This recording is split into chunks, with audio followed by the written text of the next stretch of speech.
एक कहानी है जिसमें एक राजा एक आश्रम में एक हास्यपद एक कहानी है। राजा विक्रमादित्य अपने राज्य में एक आश्रम की यात्रा में निकले। वहां उन्होंने एक बूढ़े साधु को देखा जो अपने जीवन के अंतिम दिनों में थे। साधु ने राजा से कहा, महाराज, मैं आपको एक ऐसी शक्ति है जो आपको अमर बना सकती है। राजा ने सोचा कि यह एक मजाक है, लेकिन साधु ने कहा, मैं आपको एक परीक्षा दूंगा। अगर आप उसे पास करेंगे तो मैं आपको वह शक्ति दूंगा।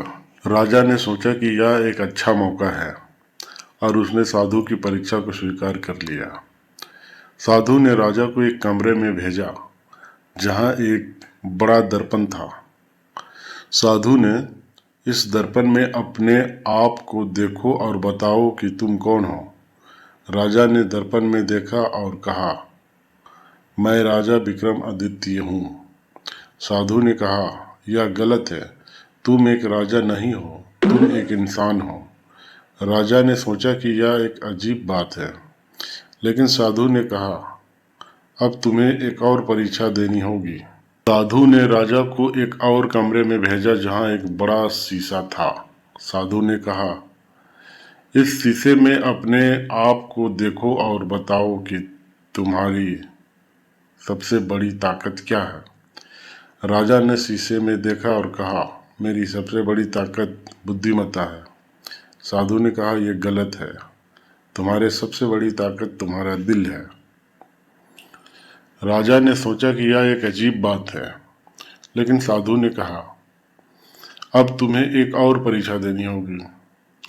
साधु ने राजा को एक और कमरे में भेजा जहां एक बड़ा पेड़ था।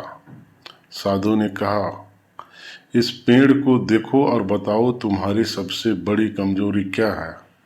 राजा ने पेड़ को देखा और कहा, मेरी सबसे बड़ी कमजोरी अहंकार है। साधु ने कहा, यह सही है, तुम्हारी अहंकार तुम्हारी सबसे बड़ी कमजोरी है।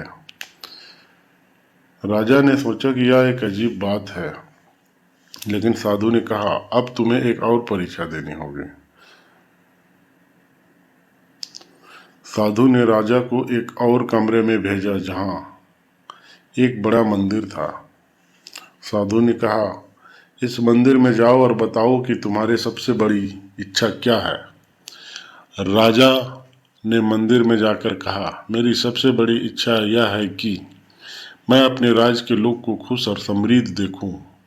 साधु ने कहा, यह सही है, तुम्हारे सबसे बड़ी इच्छा यह है कि तुम अपने राज्य के लोगों को भला चाहते हो। ऐसा ही कहानी सुनने के लिए मेरे चैनल को सब्सक्राइब करें। धन्यवाद।